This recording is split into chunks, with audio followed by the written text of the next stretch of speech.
Order. Gregory Stafford to move the motion. I'm going to move that this House has considered frozen overseas state pensions. Mr Dowd, I want to thank the Backbench Business Committee for allowing this debate, and it is a pleasure to serve under your chairmanship.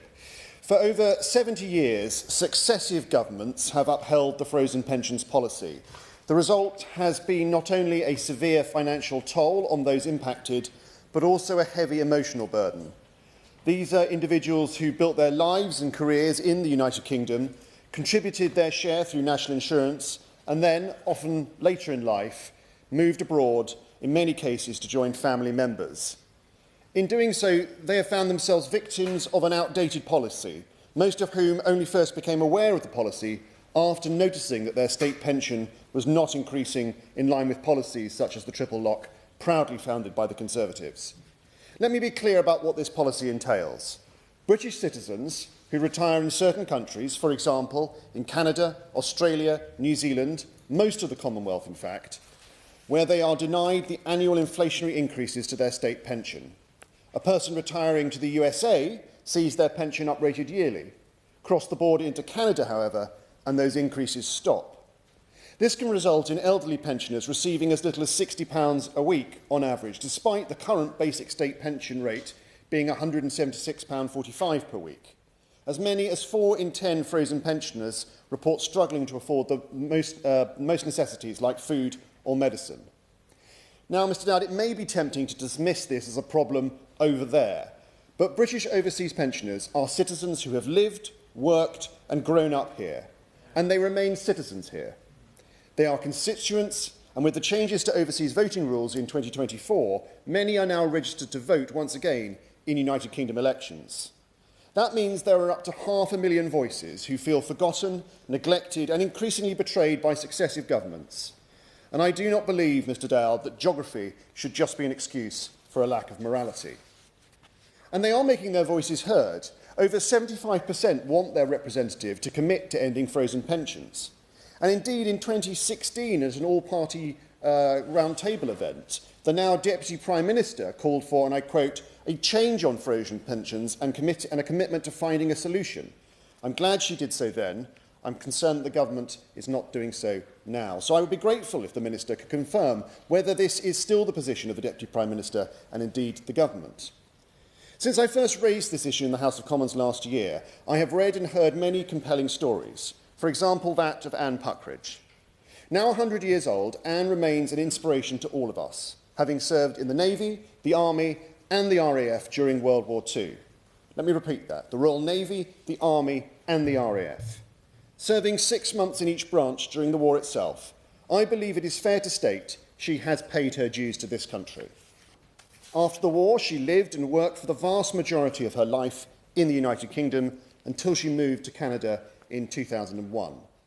She is one of around 60,000 veterans impacted by this policy. The emotional impact of this policy cannot be overstated. Many of those affected say they were never informed their pension would be frozen when they moved. Anne was not told, and the campaign reports that 86% of pensioners affected had no idea the policy even existed before they were impacted by it. Too little, too late. Yes, happy to. I thank the honourable member for giving way and congratulate him on this timely debate. Just on the issue that he has alluded to regarding the 100-year-old, would he agree with me that the frozen pension issue isn't just a factual position that people see a pension now that is quite small, relatively speaking, to the pension they would have got if they were still resident in the UK, but their final years of existence on this earth will mean that they will have a paltry pension to pass away on because of this policy. I entirely agree with the honourable member, and I will come on to some of that later in my speech, but he's absolutely right. This isn't just the financial impact, though that is severe. There's a moral impact here that constituents of ours who have paid their dues, and in the case of Anne, more than paid their dues in terms of what they've done for this country, are going to end up at their end of days on pretty much nothing when inflation is taken into account. So last December, Mr Dowd, I challenged the Prime Minister during Prime Minister's questions on his decision not to meet with Anne during her visit to the UK, a visit that required an 8,500-mile round trip, which is no mean feat at the age of 99. She was not offered a meeting with the Prime Minister. Anne's story is sadly emblematic of a much wider injustice that continues to perpetrate our elderly. I mean, only this year we saw continued poor treatment through policies such as the removal of the winter fuel payment and the betrayal of the WASPy women, both causes which were vociferously supported by the Labour Party during opposition. They're happy to freeze pensioners and they're happy to freeze their pensions. The Prime Minister's refusal to meet with Anne is a symbol of a government that is, I regret to say, unwilling to listen to some of the most elderly and vulnerable amongst us. And this brings me to the crux of today's debate. The government does not seem willing to engage with its overseas electorate impacted by this policy, at least in any meaningful way. I would like to remind the House that 158 parliamentarians from across the UK and Canada wrote to the government last October calling for an end to this policy, and that more than 140,000 people have signed Anne's petition to meet with the Prime Minister last December. The most concerning in the government's current line of response is the quoted figure estimating the cost of ending the policy altogether. Based on calculations it makes annually, the government is currently quoting an annual figure of £950 million per year to uprate and backdate all pensions. But this is not the ask. The End Frozen Pensions campaign has made it abundantly clear they are not calling for retrospective compensation. What they are asking for is simply to receive the same annual increases going forward that are awarded to pensioners living here and in the USA and in France and a host of other countries.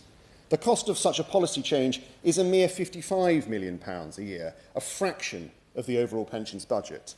So today I ask the Minister, will he agree to meet with the End Frozen Pensions campaign to accurately assess the cost of what is actually being requested by the pensioners? And will he work with us in good faith to find a solution that reflects the modest and realistic nature of their appeal?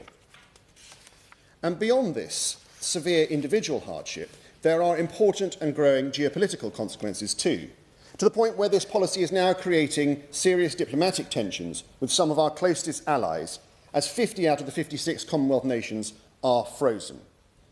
How can we speak proudly of our Commonwealth partnerships while refusing full pensions to veterans living in the Falkland Islands, to British-born nurses in Barbados, or to former civil servants living in Canada? These are countries with deep and historic ties to the UK, and yet these countries are forced to subsidise our negligence. Australia and Canada have made their frustrations clear. Canada has been formally requesting a resolution to this issue for over 40 years. In October last year, 103 Canadian parliamentarians wrote to the Prime Minister urging him to address this issue. The Canadian government, like Australia's, already provides full state pension increases to their own citizens living here in the UK. Meanwhile, they are left picking up the tab for British citizens residing in their countries. With both Canada and Australia having only just recently held national elections, and with likely renewed trade discussions on the horizon, I would further ask the Minister what assessment he has made of this policy's impact on our future ability to trade and meaningfully engage with these countries. And also, will he look at how reciprocal barriers to this policy may be overcome? Mr Dowd, as I draw to a close, let me return to the heart of this matter. This policy causes financial hardship on a large number of those impacted, but it also causes indignity. It isolates elderly people, and their repeated dismissal by this government is leading to their political disenfranchisement. Putting an end to this blatant injustice is not only achievable, but it is affordable. £55 million a year is not a sum beyond our means. What is ultimately lacking here is not money, but political will. I therefore pose one practical ask to the Minister. Will he meet with campaigners more fully to understand their demands? And if not to resolve this issue outright, will he at least commit to acknowledging their request for uprating on a going-forward basis only? And will he agree to work with myself and campaigners to explore how, at a minimum, awareness of the policy might be improved, given the vast majority of impacted pensioners still report having no knowledge of the policy's existence prior to moving overseas? Mr Dowd, all these pensioners are asking for is a level playing field, so that those who have contributed can live out their retirement with dignity and security. The question is that this House has considered pensions for people living overseas. Neil Duncan-Jordan. Thank you, Mr Dowd. It's a pleasure to serve under your chairship, and I congratulate the honourable member for Farnham and Borden on securing this important debate on an issue that is often overlooked, and I think we would agree on that. In fact, it's fair to say that successive governments have ignored this issue for decades, and understandably, many UK citizens are unaware of what would happen to their state pension if they were to relocate to one of the countries affected by this regressive arrangement. It seems completely arbitrary, actually, that someone could emigrate to America and continue to receive an annual uprating in their state pension, but not if they went to Canada. We've heard that the blight of frozen pensions affects nearly 500,000 British citizens living overseas, despite the fact that they have paid their national insurance contributions for much of their working lives. And the impact of this arrangement is absolutely shocking. We've already heard, Mr Dowd, that 4 in 10 frozen pensioners report that they've struggled to afford items such as food and fuel.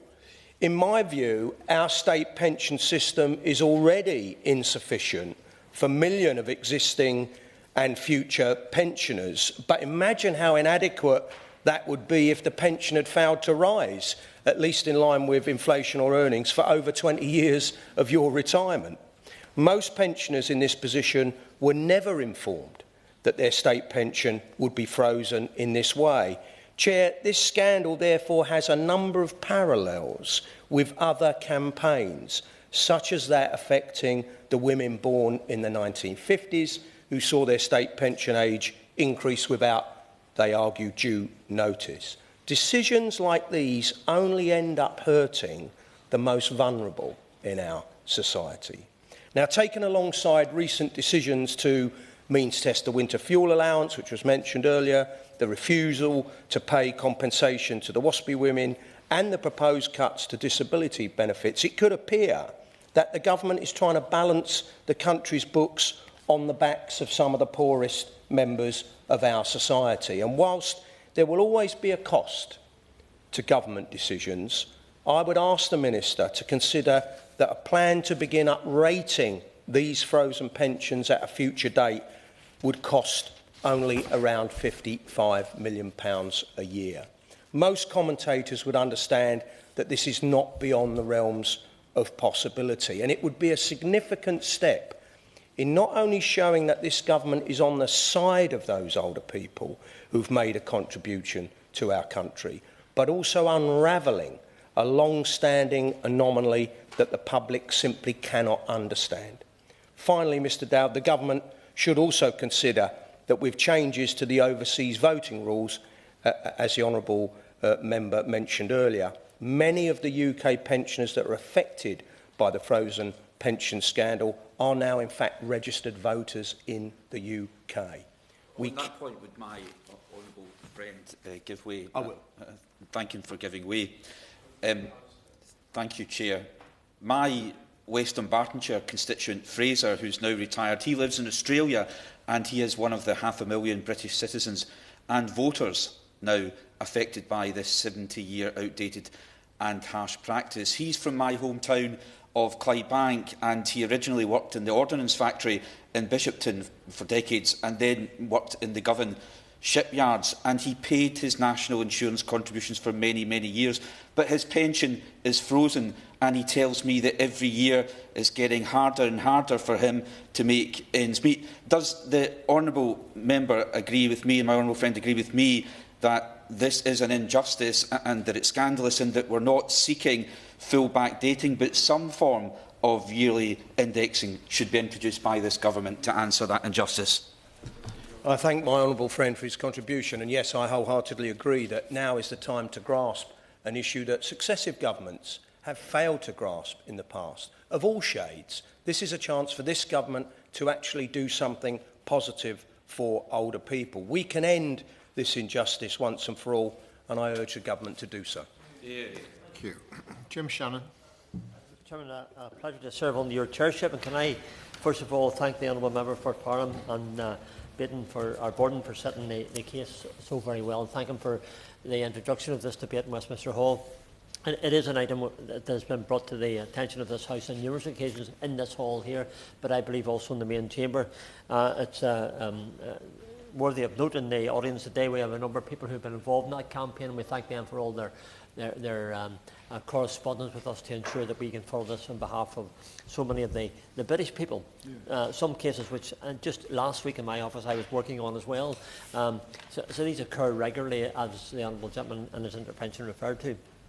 As we're all aware, the government's policy on freezing state pensions for British pensioners living overseas affects some 500,000 pensioners, and it's fundamentally unfair.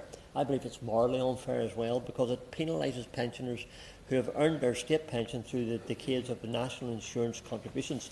They've done the same as everybody else have. They've paid their national insurance contributions, they've paid their tax, they've made a contribution to the society, the one they lived in, and today they're penalised, and it's really, really grossly unfair.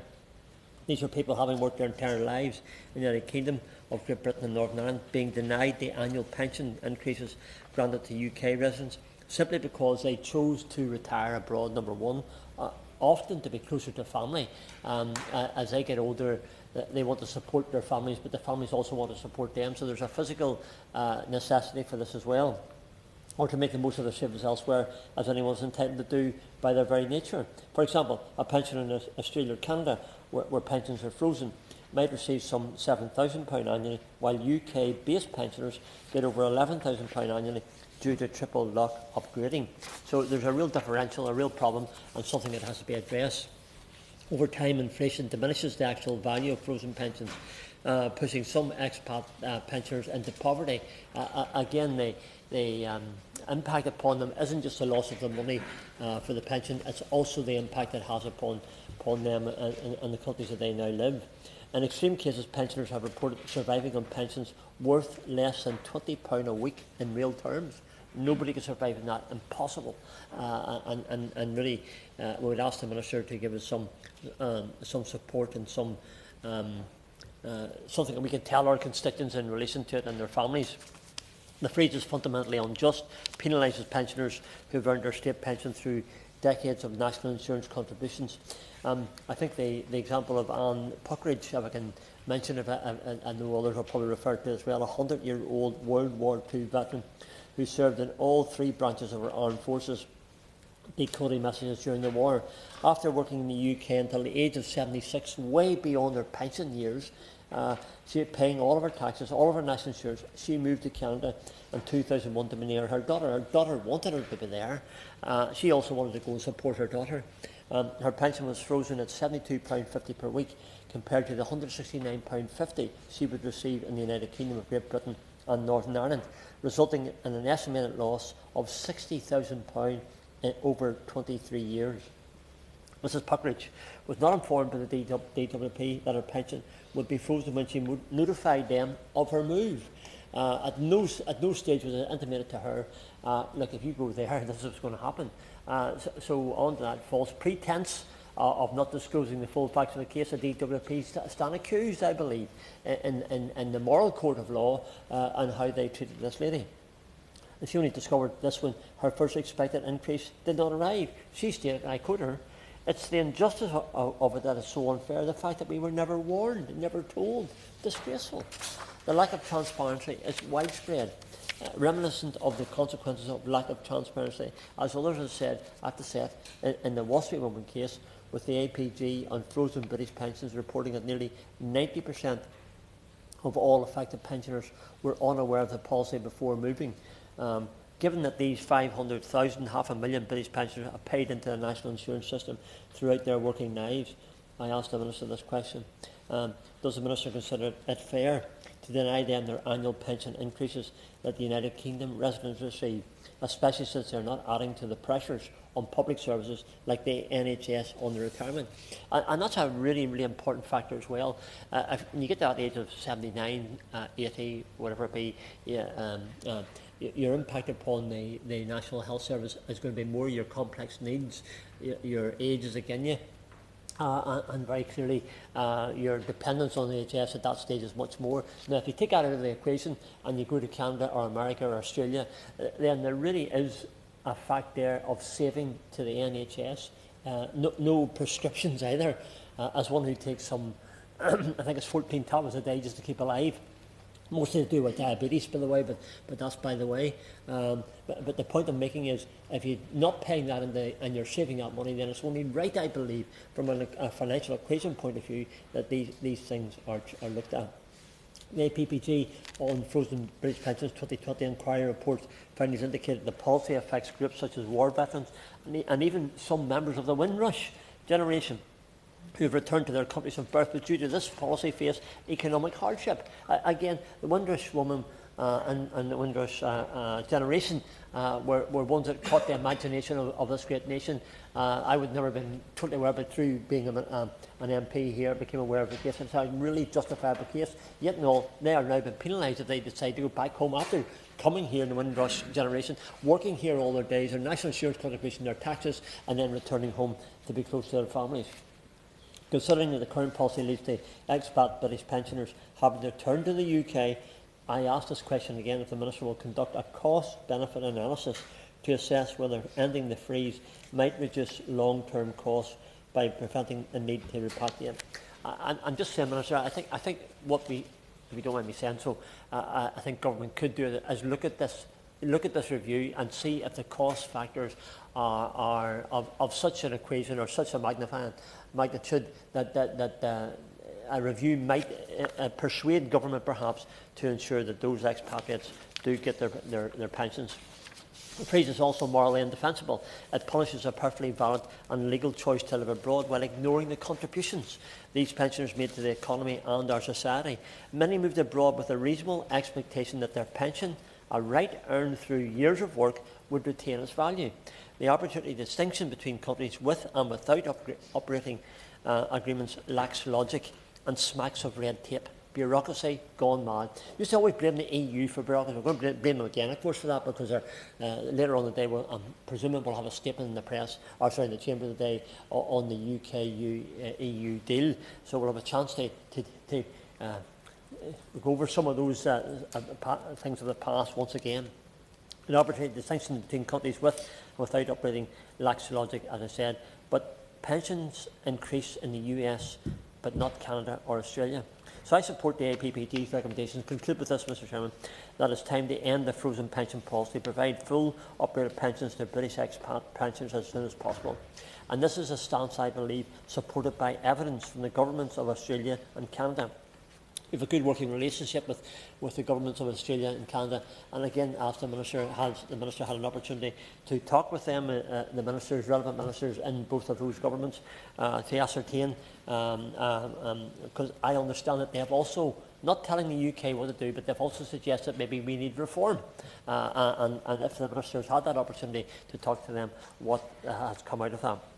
It is unjust to penalise pensioners for living abroad when they've paid into the system like everyone else. By uprating pensioners globally, the UK would honour its moral and economic obligations and ensure that those of the post-war generation that rebuilt Britain can retire with the security they deserve and wherever they choose to live. Today's an opportunity to make that request again, to make that plea, to ask the Minister, a new Minister, to look at that in a positive way and consider all of the cost factors. And there's many things in that pot that should be looked at once again. Mr Chairman, thank you so much. Kirsty Blackman. Thank you very much, Mr Dowd. 11 years ago, my colleague Ian Blackford stood in pretty much this seat, we don't stand in a seat, but in pretty much this place, talking about exactly the same thing. And all of the arguments that were made during the course of that debate are exactly the same arguments that could be made today. This has not moved on. We're not in a better position than we are. Although, actually, at that time, we were talking about 550,000 frozen pensioners. Now we're down to 500,000. People are dying before they receive these entitlements that they should be getting. I mean, if you think about the fact that pensions is a social contract, right? We pay our national insurance. We pay our national insurance, we pay our taxes, we pay into the system in the expectation and the understanding that we will get something out of that when we become pensioners. Now, the government, and this is not party political, this is all governments over the last 70 years, any UK government has not been willing to fulfil this contract with pensioners if they choose to live in a certain country. Now, I don't think that's fair. That's not told to us when we begin to pay taxes. That's not told to us that actually your pension entitlement will vary if you choose to live in one of these actually overwhelmingly Commonwealth countries, which seems even more bizarre. If we've got some sort of special relationship with the Commonwealth, then and we do have a special relationship with these countries. If you look at Canada, for example, 12% of Canadians claim Scottish heritage, 14% of Canadians claim English heritage. Scotland is a nation of immigrants as well as a nation of immigrants, not an island of strangers. It is a brilliant thing that we Scots are found all over the world. You can go to a significant number of places and find people with Aberdeen accents speaking the Doric. And they should be allowed to go and live with their families in the expectation that the government will continue to support them in their older age. The government won't pull the rug out from under them because they've paid into the system just the same as the people who choose to live here. And in fact, they're taking less out of the system when they continue to live here, as the member from Northern Ireland said there. Actually, the cost-benefit analysis, they're not using the NHS here on a regular basis. They're not getting the free prescriptions in Scotland. They're not getting the prescriptions down here. They're not getting the, nobody's getting the free TV licence, but they're not getting those benefits that you would expect to get as an older pensioner living in the UK. They're not taking those things out of the system. Yet the UK is still unwilling to uprate the pensions. They're going and living with their families in a significant number of cases and not getting their entitlements. I've spoken about the number of countries that there are. The Deputy Prime Minister previously said the situation is unfair, illogical and doesn't make sense. This has never been enough of a priority for any government to get it sorted out. But I think that given the current government's electoral standing with some of the older people on the basis of both WASPI and the winter fuel payment, it might be an idea to try to solve this situation now and gain back some of that capital. I've got a lady who lives in Canada who's coming to visit me in June. She's not coming to visit me, she's coming to visit Scotland, but she's going to pop into my office during the time that she's here. She's from Aberdeen. She went to St Margaret's School. Her husband went to the school that I went to, and there's an annual music prize awarded in his honour. And Maureen emailed me asking if she could come and see me, and added a bit about frozen pensions in the email that she sent. At the end of the email, she said, "I believe the Prime Minister is not happy about us Canadians kicking up a fuss. We have been doing it for at least 15 years, but no one listens." I think that is the biggest injustice of all, the fact that we're not listening. I'm very pleased that the Honourable Member has brought this debate. He's, in a way that many of us are, standing on the shoulders of giants. This has been brought up over years and years, but we've never managed to make enough of an impact in the government to actually get that change to happen, to have them recognise that this is an important thing. Perhaps, as a number of people have said so far, now that we've had that change in the electoral rights of people, now that we've had that change in the ability of people to vote for a longer period of time, the government will feel more under pressure as a result of this, but it shouldn't have taken this. It should have been considered and regarded and understood that this was a moral decision, that it does not matter where you choose to live out your twilight years. You should have the same entitlements as the other people who have paid the same amount as you did over the years. And the gentleman from Clydebank talked about his constituent who worked in Clydebank, worked in Govan. The country is being built. These islands have been built on the work of these people. They've been built on the hard work they put in, the manufacturing history that we had.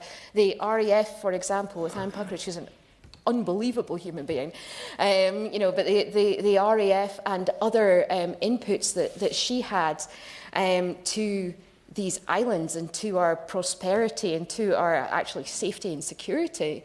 And we're paying them back by saying, nah, you've paid the same as everybody else, but you've chosen to live in a different postcode, so we're not paying it. Is something that needs fixed. This is an injustice that needs fixed.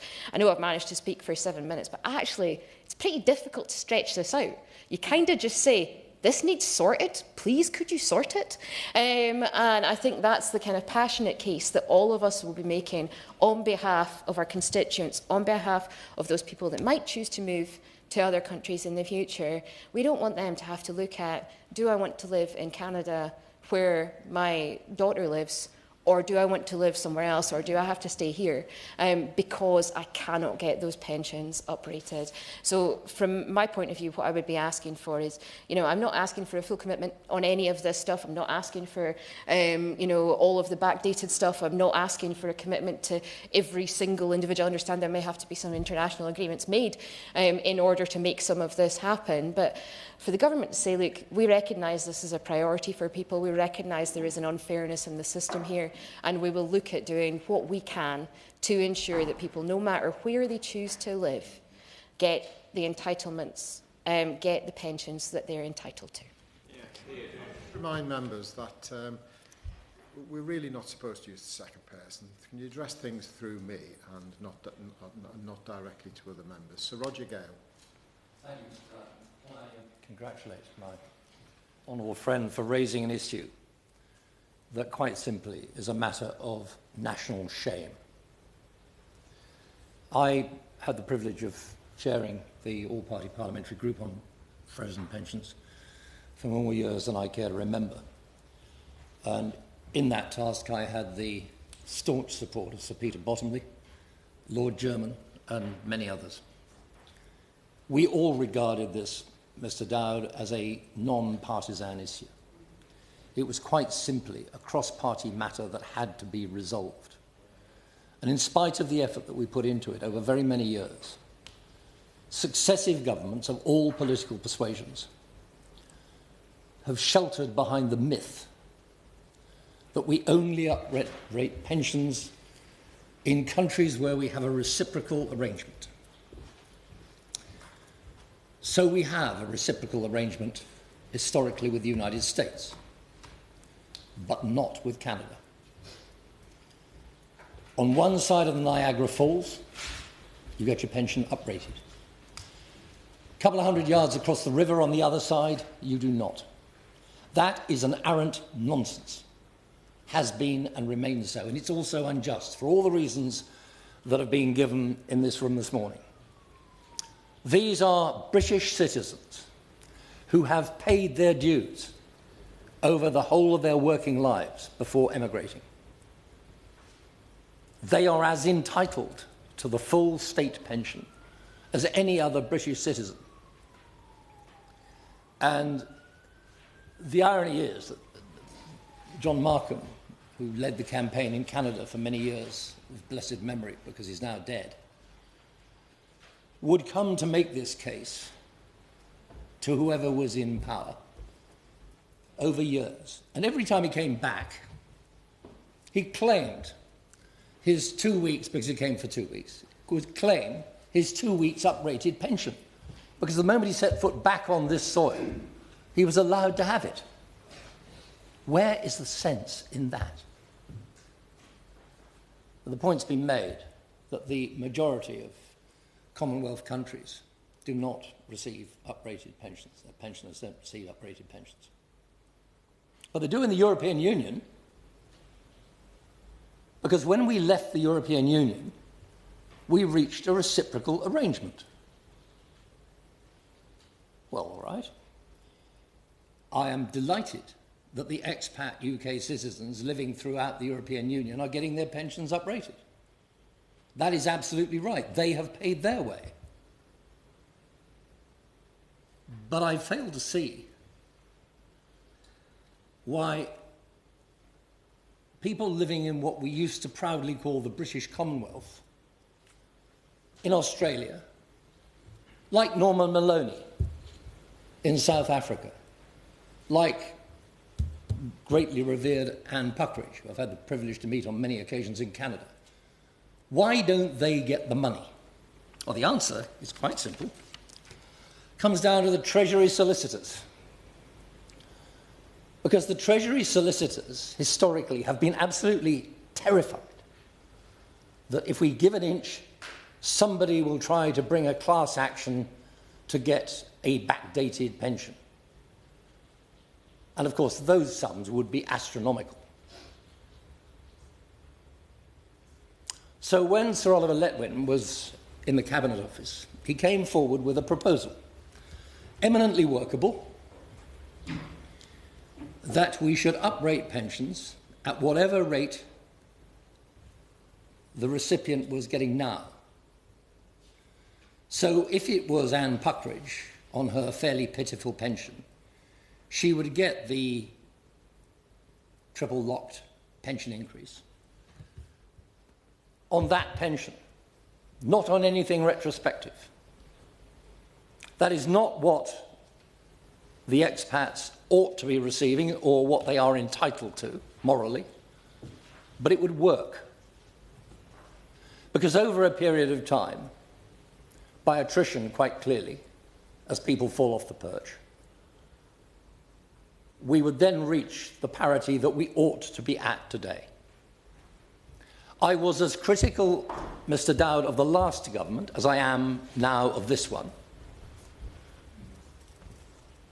in the fact that they are sheltering behind a position, a Treasury lawyer's position, that is wholly untenable and, I believe, patently dishonest. These elderly people, I think I'm allowed to speak as an elderly person, these elderly people have paid their way. They are entitled to their money.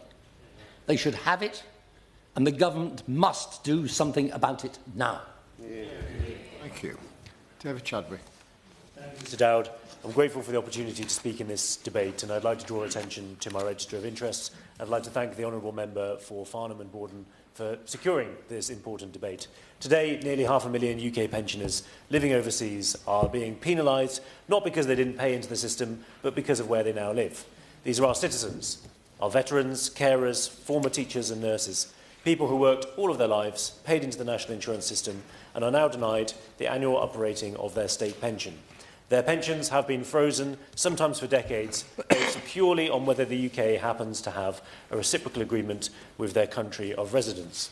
And as we've already heard, it cannot be fair that a pensioner in the US sees their pension rise each year, while one in Australia does not. The Liberal Democrats have long been campaigning for an end to this injustice. We've already heard that Lord Jermyn's sterling work, and I'd like to highlight in particular the policy research by Liberal Democrats overseas, who have proposed a fair and affordable 5-year plan to restore full uprating, starting with those who've lost out the most. Campaigners acknowledge the cost of their demands and are even willing to accept partial uprating as a first step. But as we've heard, previous governments have refused to act, and worse, turned down repeated offers from countries like Australia and Canada to negotiate new agreements. This government can take a fairer approach. And one thing that strikes me as particularly interesting on this debate is that the Welsh Affairs Committee is currently looking into ways in which the Welsh diaspora, we can engage the Welsh diaspora to help promote brand Wales overseas. And a new settlement for British pensioners living overseas would strike me as being quite a good way to engage with the British diaspora, particularly as we're striking new agreements with countries all over the world. So we Liberal Democrats are calling on the government to stop hiding behind outdated excuses and start treating all UK pensioners with the fairness and dignity. Yes, of course. Gilmore. I thank the honourable member for giving way. The people who are in receipt of pension income have worked, as has been said, all their careers for this money, and they deserve to be able to access it fairly and with the proper information, lest we see a repeat of the WASPy women scandal. Would my honourable friend agree with me, therefore, that if you are in receipt of a UK pension, it should not be a lottery of land borders as to whether your pension is uprated, and that His Majesty's government should redouble their efforts to finding reciprocal arrangements with countries currently without an agreement with the UK? I'd like to thank the honourable member for her intervention. David Lloyd George created the social contract on which our pension scheme still runs, and he would be proud, I'm sure, to hear her making such an intervention and calling for that social contract to be adhered to. And a final point is that several honourable members have drawn attention to the fact that we now have many overseas constituents living abroad who have the right to vote. And one way that we might wish to explore better channeling their needs in future, so that more progress would be made, would be for the government to consider the idea of overseas constituencies, whereby one or two members would have the opportunity just to channel the needs of the people living abroad, who certainly warrant their full pensions. Thank you very much, Mr Dowd. It's a pleasure to serve under your chairmanship, and I'd like to begin by thanking the member for Farnham and Borden for his work in securing this debate. Nearly 13 million UK citizens receive the state pension, and around 1.2 million of them live outside the UK. Most of these people are entitled to increases in the state pension. This is because they live in the European Economic Area or in the 15 other countries with which the UK has signed an agreement. In return for uprating the state pension, those countries promise to continue to support their own citizens living in the UK.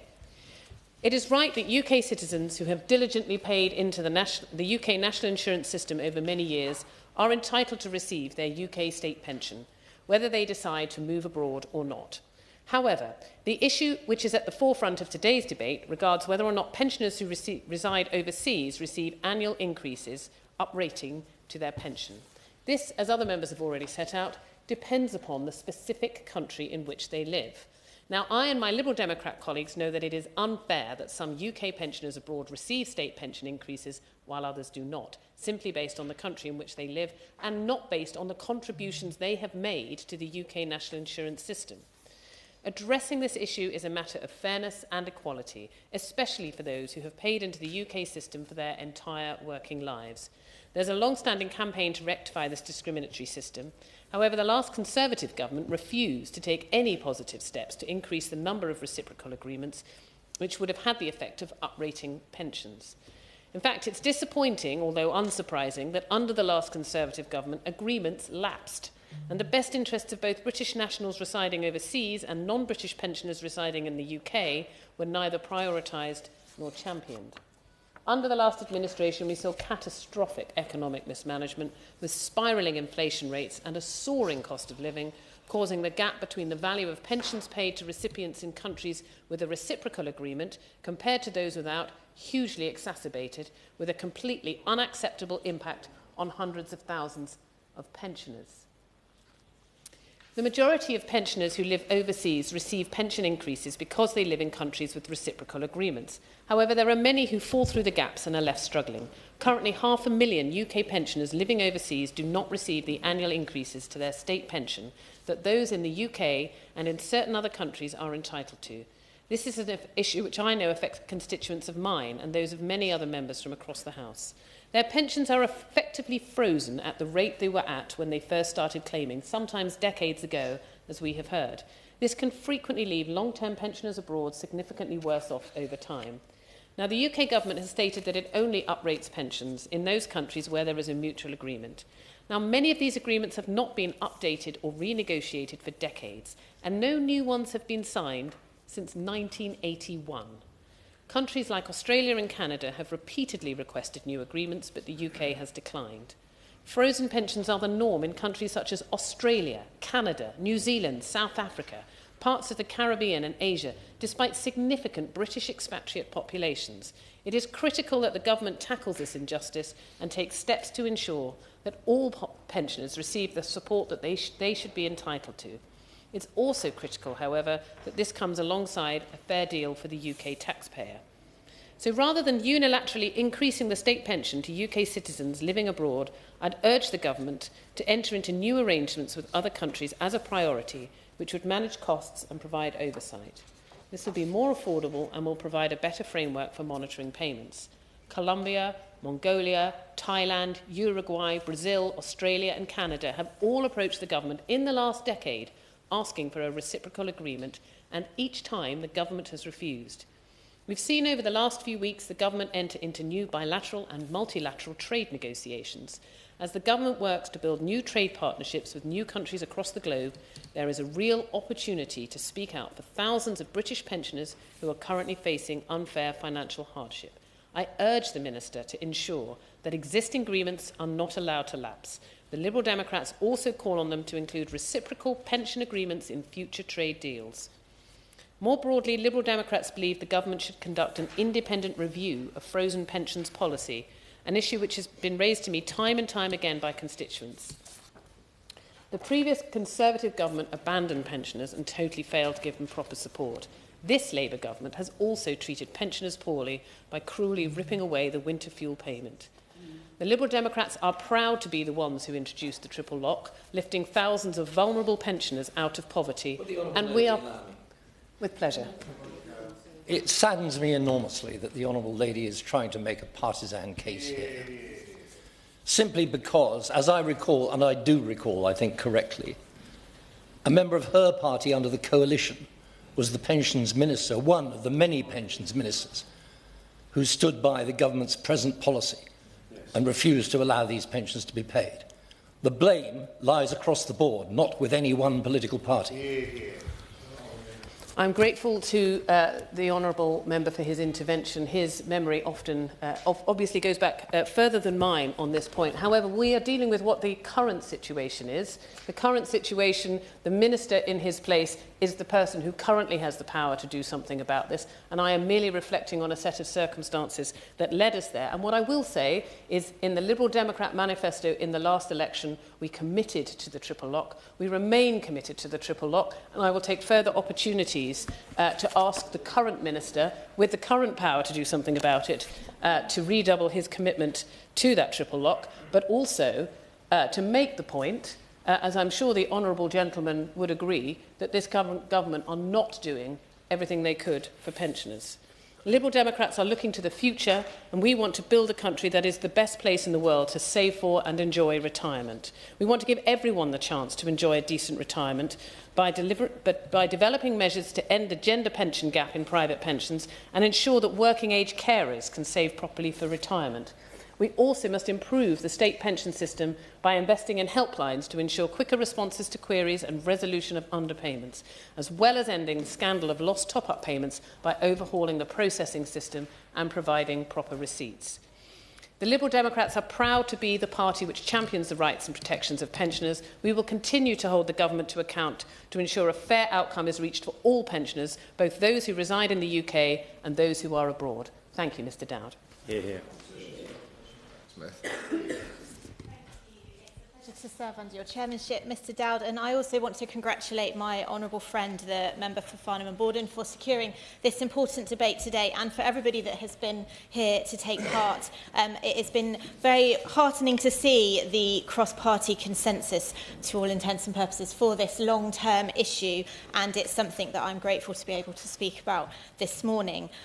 As has been noted, though, I think it is worth reminding everyone in the room or in this place this morning that this is a full cross-party challenge that we've been facing over the last decades, and that there have been successive governments, as we've heard, who haven't grappled with this further enough, whether that be Conservative, Labour or Liberal Democrat, and I'm grateful that that has been raised, because I think it's not honest of us to reflect that in the way that it perhaps had been previously. So we have a duty of care to pensioners at home and abroad, and I believe we're all in agreement with that today. However, we have heard much about inconsistencies in how this support is delivered, and we have heard much about the ultimate postcode lottery. We speak of postcode lotteries a lot in this place, but I believe that this one is perhaps the one with the prize for being the ultimate postcode lottery. The arguments have been well rehearsed. It is clear that the two strongest criticisms of the existing overseas pension system is that most pensioners do not realise that the frozen pension policy exists, perhaps before emigrating, as we've heard, to live with their family, and not all British pensioners overseas are impacted by that policy because of the reciprocal arrangements, and there is a very unequal playing field as a result. And indeed, like many in the room, until an elector emailed me as a candidate, I was not fully aware of this situation.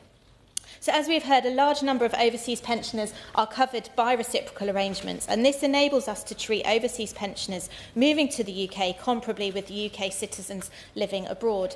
In total, about 60% of overseas pensioners are covered by reciprocal arrangements, which, where possible, is of course the preferred option for pensioners. However, we have heard some harrowing cases, and Puckridge has certainly got her mentions this morning. That 99-year-old veteran of World War II, living in Canada since 2001 and still receiving the £72.50 a week that she has been receiving for 24 years.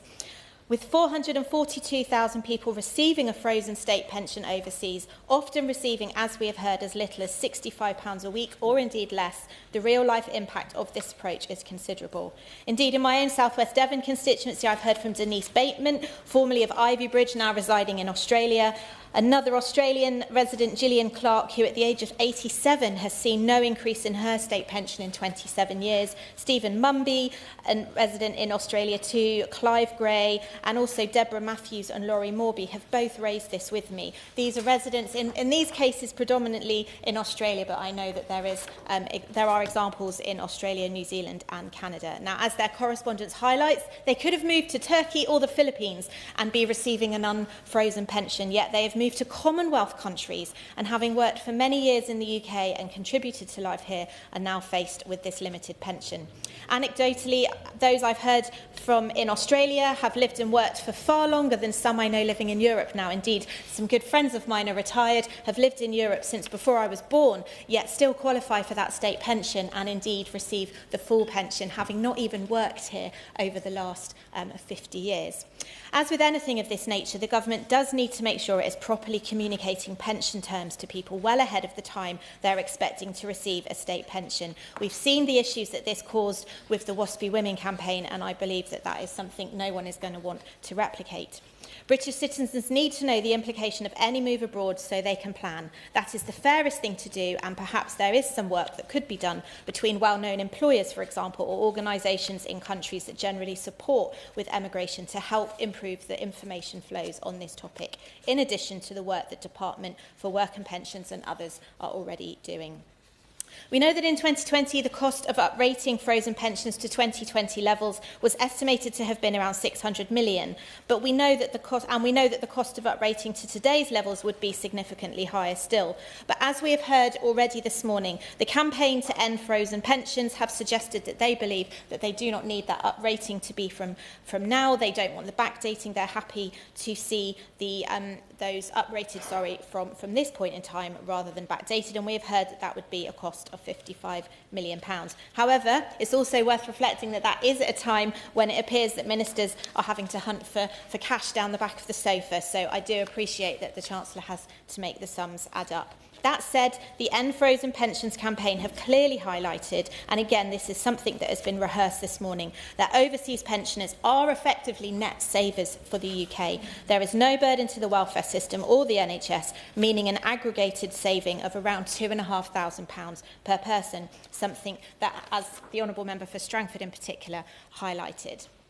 So the current system of reciprocal arrangements agrees and ensures protections on both sides for countries within the EU or the EEA, as we have heard, and this is the long-standing and right approach that I'm happy to support today.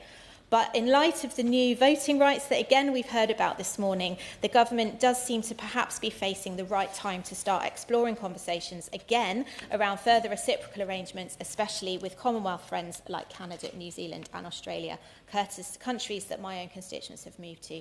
And we've heard this morning about the diplomatic awkwardness that this issue causes, which I believe, again, prompts another conversation. Now, this is all around, we've heard from the Liberal Democrats the challenges with pensioners and with pensions this morning, and we understand that we have seen some very difficult situations around the lack of compensation for Waspy women, for the cruel cut to the winter fuel allowance, and a pledge to reduce energy bills by £300, without mentioning that we might all have to wait until 2030 for that to be delivered. So pensioners up and down the country are understandably losing confidence in this Labour government, and certainly the Prime Minister. We talk about 442,000 people receiving a frozen state pension. What is the government going to do about the 10 million pensions here in the UK who have seen their winter fuel allowance removed?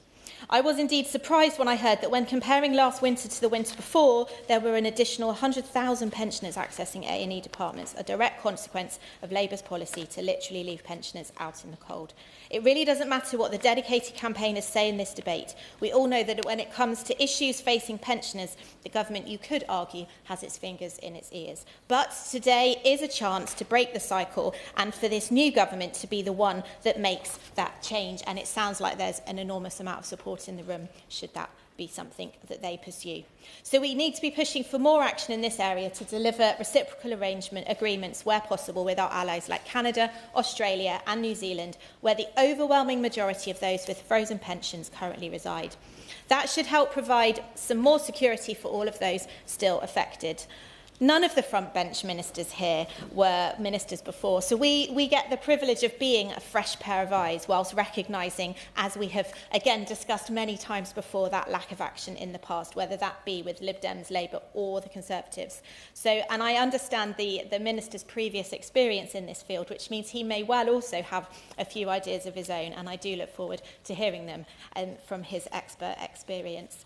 I appreciate the concerns raised by colleagues about specific cases, and I sympathise with those who have committed so much to our country in their early life, only to face unprepared challenges that they should have been made aware of. Information is clearly going to be a large part of the solution, and debates like this go a long way in raising the profile of issues that don't always get the airtime they deserve. And indeed, judging from the nods of the Minister during the debate, I believe he agrees that that would be the case, and I know that in terms of what else he's doing, that information is top of his agenda. However, I hope that that will be something we see some commitment to this morning. And finally, I plead with the Minister to get the tone right this time. Please don't treat these pensioners, as discussions take place, the same way that they have been treated on WASPI and on winter fuel. Be honest in the debate, think clearly about the cost and provide constructive solutions that can help reduce the number of pensioners in this position in 5, 10, 15, even 30 years' time. Thank you. Thank you. Minister Torsten Bell. Thank you, Mr Dowd. It's a pleasure to serve under your chairmanship today, and I want to thank the Honourable Member for Farnham and Borden for opening today's debate on behalf of the Backbench Business Committee, for setting the scene so well in ways that others have then followed up with, and to thank all Honourable Members that have made the time to speak and set out their case today. Honourable Members have covered issues that are important to many state pension recipients living abroad, and I recognise that those who are affected, who obviously cannot speak today, feel strongly about this. Many of us in their shoes would feel the same, and on that basis alone it's right to debate this subject today, and to hear from Honourable Members about their constituents, including the Honourable Member for West Dunbartonshire and from Aberdeen North, and from those not in Scotland as well, over the course of this debate. Late last year, my predecessor, the Honourable Member for Wickham, met with Anne Puckeridge and others from the End Frozen Pensions campaign to discuss the impact of the policy. We have listened. I read case studies every week from either from members writing in or from direct letters from pensioners themselves. And we are all aware that there are many countries where high inflation has posed particular challenges in recent years. So I recognise the particular salience of today's subject matter. And we all recognise the importance of the state pension. It's the UK's foundation of support for older people. In 25-26, the government will spend over £174 billion on benefits for pensioners.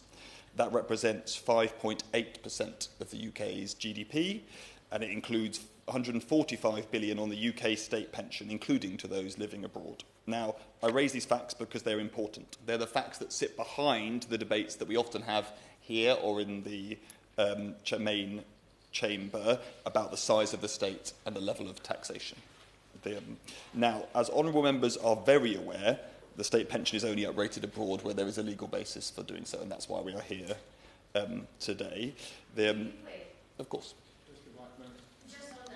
The state pension is only uprated abroad where there is a legal requirement to do so. There's no legal bar to the UK uprating those pensions in countries where there's not an agreement, a reciprocal agreement in place. Well, there's been a legal basis for making payments, but she's right to say, the honourable member is right to say that the specific policy I'm setting out is that payments are only made where there is a legal requirement to do so. And that is a long-standing policy, as the honourable member for Farnham and Borden set out right at the beginning, that's lasted for 70 years, because for many years the priority by successive governments of all parties has been to prioritise those living in the UK when they are making difficult spending decisions on pensioner benefits. That was true in the coalition government when a Lib Dem pensions minister for 5 years chose not to make any progress on this issue, and he did that under a Conservative government and a Conservative Prime Minister all the way through. The Honourable Member for Brecon, Radnor and Cwmtari mentioned, my neighbour, I should say, mentioned Lloyd George, who obviously introduced a state pension with no uprating whatsoever. And the first uprating of the contributory state pension in 1946 under the Attlee government. So again, I'm making the point about cross-party basis of some of these decisions.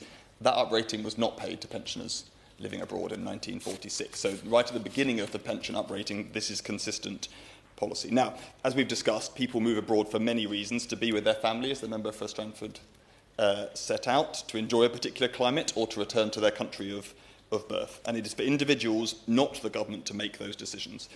But when they make them, they will of course consider the impact on their finances, alongside, I recognise, a wide range of other factors. And our duty, as the Honourable Member for South Devon set out, is to make sure that information regarding the effect of living abroad on the state pension entitlement is available. Now, these days, that is on gov.uk. This includes information on where the uprating does or does not occur. And just to reference some of the issues that have been raised about pensioners now in retirement in other countries, obviously they will take into account the state pension position for the UK state pension, but they will also look to see what the wider provision for pensioners is in those countries. And in many countries, what you will see is a means-tested provision similar to the pension credit that exists here in the UK. So yes, it is true that the real terms value of some people's state pension will fall over time, but in most cases, particularly in the countries that have been mentioned today, what you will see is that that will be then compensated for by higher means-tested payments when they are living abroad.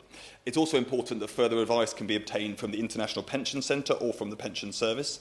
Again, as the Honourable Member for South West Devon questioned, is there more we can do? So I want to be absolutely clear that I'm always open to new ideas about what more we can do to communicate what happens to the state pension if people choose to retire abroad. In fact, more generally, I'm happy to meet with any Honourable Members that have suggestions in this area. Now, as of November 2024, there were 1.1 million state... Of course. Shall I give the example, and others will have similar examples of constituents who have moved to Canada, as an example, who phoned the DWP to ask and ascertain the pension obligations and the responsibilities, and was assured that their pension would follow her. And quite clearly it didn't. So I know the Minister's outlined a system whereby it should be able to follow the process, but that lady did she even went a stage further. She actually phoned the department and they told her it wouldn't matter, she'd still receive her pension. Well, quite clearly it was never going to happen. I thank the Honourable Member for his for sharing that story. I mean, I have not heard of specific cases like that. If you'd like to write to me about that individual case, the position is very clear with respect to Canada that yes, somebody can take their state pension with them, but the uprating will not be paid once they are living in Canada. So the position is very clear, and that is what the gov.uk website spells out. But as I said, I'm open to talking about individual cases. I'm also open to hearing suggestions about what more we can do to communicate clearly, because that is an important issue. Now, of the 1.1 million state pension recipients overseas, of those 652,000 pensioners live in countries where pensions are uprated. But I don't want to hide from what that means, because that's why we're here today. As the Honourable Member for Poole said, that means there are over 400,000 pensioners living in countries where uprating is not paid.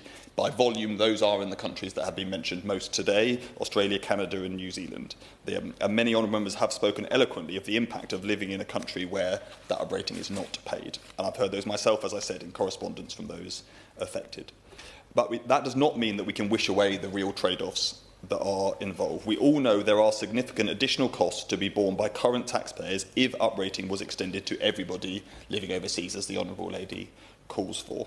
The cost of increasing all state pensions in payment to current UK levels, as has been mentioned, would be approximately £0.9 billion a year, and then it would increase gradually over time with any above inflation uprating. But I recognise that some campaigners... I'll make a little bit of progress. Let me get through the discussion of the cost, and then I can take any interventions on that issue. I recognise that many campaigners now are asking for indexation in future, not asking for retrospective indexation, although there are disagreements, obviously, amongst campaigners about the exact ask they want to prioritise. But arguing that we can simply put in place indexation going forward doesn't escape from the need to recognise the real trade-offs involved, because the long-term impact would be the same, which is actually the point that the Honourable Member for Herne Bay and Sandwich was explaining. Because in the end, moving to forward-looking indexation takes you to the same increase in spending levels as does immediately lifting people up to the current level of the basics and the new state pension. So it's the same effect in the long run, and we owe it to everyone to make financial decisions based on the long-run effects of the policies that we are calling for. Now, there are wider considerations about the net effects, financial effects of these decisions. The member of Stratford raised the issue of health expenditure, and some others did as well. But to get to a wider understanding, you've also got to take into account where income is taxed and where where income is actually spent as well. And that will get you to a fuller picture of the net effects. And it does not get you away from the underlying question, which is focusing narrowly on the question of uprating. The costs are on the basis that I have set out, of course. Minister for giving way. Would you not agree with me that under a reciprocal arrangement, of course, the partner country, not only are we uprating the pensions of our citizens who are living there, but they will then be required to uprate the pensions of their citizens living here, and that will obviously be a benefit to this country because they will have a greater income that they can spend here. Can the Minister assure me that that particular effect is being included in the estimates? Yeah. I recognise the point the Honourable Member from Richmond Park is making. I just offer a few reflections on that. So, some countries already do provide uprating for their pensions based in the UK. So some of that is already in place, although it does vary across countries. It is obviously always for countries to set in place their own social security system. That's why the Australian system, for example, provides means testing of the state pension, okay, or elements of means testing in their state pension in a way that I suspect most people, with possibly the exception of the Leader of the Opposition on occasion, don't support means testing of the state pension. Now, I'll come on to the other point the Honourable Member Lady made in the debate, which is calling for new reciprocal arrangements to put in place more widespread uprating. And as I've explained, that would require significant tax rises, and there's not some way around that, and the issues she raised wouldn't negate that effect. And I think it's worth putting yourself in the shoes of, why did the Liberal Democrat Pensions Minister for 5 years not change the policy on this issue? This is why. Because he recognised the costs involved, and that would involve tax rises. It's worth us just reflecting on why is the situation not as some people would like. Of course. That's great. Does the Minister consider that it's really morally acceptable for Canada to uprate its citizens' pensions in this country and also to bear the cost of this country not uprating its pensions for UK expats in Canada, when Canada has formally offered to enter into a reciprocal arrangement? Why is that not being accepted? Well, Canada is a close ally of this country. We talk about that a lot in the current climate for a whole host of reasons, and that isn't going to change. And I would say, obviously, the Honourable Member is correct that Canada has made requests for a formal reciprocal arrangement, but as I'm about to go on to set out, the UK government's position, again, under all parties, is that we are not in the business of new reciprocal arrangements, not with Canada, but with any countries. The only recent agreements has been the rollover agreements with the EU and the EA agreed by the previous Conservative government, but that was to maintain the existing social security arrangements. It wasn't to put in place any new reciprocal arrangements over that time. Now, to conclude, Mr Dowd, I fully recognise the case many honourable members have made today. I see the ongoing campaigning that those members have put in place and that of many pensioners who are affected. But as I have said, the policy on uprating pensions is a long-standing one, and more importantly, changing it does involve real costs and trade-offs. And I just gently note, very gently, so that I get out of this room safely, that many of the people calling for pensions to be uprating are also calling for reverses to the winter fuel payment policy to provide compensation for WASPy women, but they are not calling for less investment in the NHS or for higher taxes. In the current financial climate, there are real choices, and there's been no suggestions about how any of these policies would be funded over the course of today. So, Mr Chairman, I fully recognise the issues raised by honourable members today, and I hope that I've explained why that recognition sits alongside the long-standing policy in this area. And I look forward to hearing the closing remarks from the honourable member for Parliament Bourne. Thank you. Stafford to wind up. Thank you very much, Mr Dowd. I think I've got 22 minutes to wind. I usually get about 22 seconds to wind up, so this is a luxury. I will not test your patience, Mr Dowd, by taking the full time, though. I think we've had a very wide-ranging and helpful debate today. I'm especially grateful to my honourable friend from Home Bay and Sandwich, who brings a significant amount of experience over many years for this. And it was interesting to hear his historic knowledge of this case and, indeed, the potential solutions to it that he raised. Likewise, I think this has been very much about the social contract, as the honourable member from Aberdeen North suggested. People have paid in, and so they should expect to receive an equitable and fair playing field, whether they happen to have moved to somewhere in the European Union, to the Philippines, or to Canada, or to Australia, or to still be living in this country. And the Honourable Member for Strangford highlighted exactly why this is morally unfair, because it's morally unfair by the dint of the policy itself, but it has an impact on people, and there are people living on very, very, very small incomes who are having to choose between paying their heating bills in those countries and their medicine and their food, and that really clearly isn't appropriate, especially as we discovered many people who are, have paid in not just financially to this country, but also in terms of the things they've done, for example, serving in the armed forces. It was interesting to hear from the Honourable Member for Brecon Radnor and Cwmtwy, I think I've pronounced that roughly correctly, apologies, for that Welsh perspective, and his interesting idea for a number of MPs for overseas citizens. I'm not sure whether that's Lib Dem policy. It's not the Lib Dem spokesman is shaking her head, but an interesting idea. So, Mr Dowd, before entering Parliament, I have to confess, I had no idea that this was an issue. And you might say, that's because you're so young, you wouldn't even have to have thought about it. I can see what you're thinking, Mr Dowd. But it has been something that's come up time and time again, and the case of Anne Puckridge, I think, really highlights that. But so many other members have mentioned other people who have been affected by this. And so I do want to thank the campaigners on this for highlighting it to me and to others, because without them, this issue would really have died a death, I think.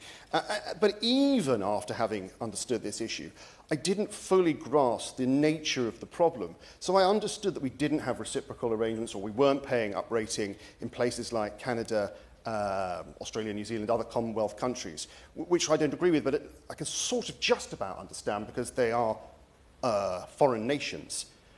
But when I'm contacted yesterday by a representative of the Falkland Islands government, the Falkland Islands, which is a British overseas territory, it is essentially Britain in all but name, 80 people on the Falklands are in this situation, many of whom have served in the armed forces. It just seems bizarre to me that even for our overseas territories, we don't uprate the pension. So I reflect on that, and I hope the Minister does reflect on that. I have to say I was disappointed but not surprised that the Lib Dem spokesman decided to get in some political digs, conveniently forgetting that she had a pension minister for 5 years in the coalition government who did absolutely nothing about that. I do think that her comments do her, this campaign and those pensioners no service at all, actually. In contrast, I thought the comments from my honourable friend for South West Devon, the Conservative spokesman, were measured and sympathetic. I did want to correct her on one thing. Anne Puckridge is now 100, and I don't think she would want to be known as that. But I suppose it was heartening to the campaign, but disappointing overall, that she, like so many of us, have received so many people contacting her about this. And she was right. We do have a new government, we do have new ministers, and so we could have a fresh look at this. And I don't lay the blame at the feet of the current minister or indeed the government. As I said in my start, this is a multi-generational, cross-party problem that we all should take some responsibility for. But it is in this current minister's hands to fix the problem now. And as the honourable member for Poole said, given everything else this government is doing to pensioners, whether that be PIP, WASPI, winter fuel, etc., this one issue could be the one where people could see this government actually is on the side of pensioners. So I'm afraid, a little bit disappointed with the minister's speech. I accept there's going to be a cost to the taxpayer, though I think it's disingenuous to say that there is a trade-off between this particular policy and cuts to the NHS. It is a more complex situation, and I get that, but I do fear he has been captured, as my honourable friend from Herne Bay and Sandwich said, by the Treasury solicitors, and I think that is unhelpful. So I go back to just finally, Mr Dowd, those requests that I made. Will the Minister agree to meet with the campaigners so that we can go through that cost-benefit analysis and we can have a discussion about whether his figures or the campaigners' figures are accurate? Will he at least commit to looking at some of the reciprocal arrangements and the reciprocal pensions arrangements that we have with some of the countries that have been mentioned today, including Canada, which has been raised? And will he commit to doing everything in his power to make sure that, one, people understand this policy and where they can and cannot get their pensions uprated? And even if he can't commit today to sorting this out, commit that it is still going to be on his radar going forwards. And if he can have the opportunity, if finances allow, he will look to remove this policy so that every person, wherever they're living, get the pension they deserve. The question if this House has considered pensions for people living overseas, as many of their opinions say aye. To the contrary, no. I think the ayes have it. The ayes have it. Order, order. There you are.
few people coming. Oh, well, there we are.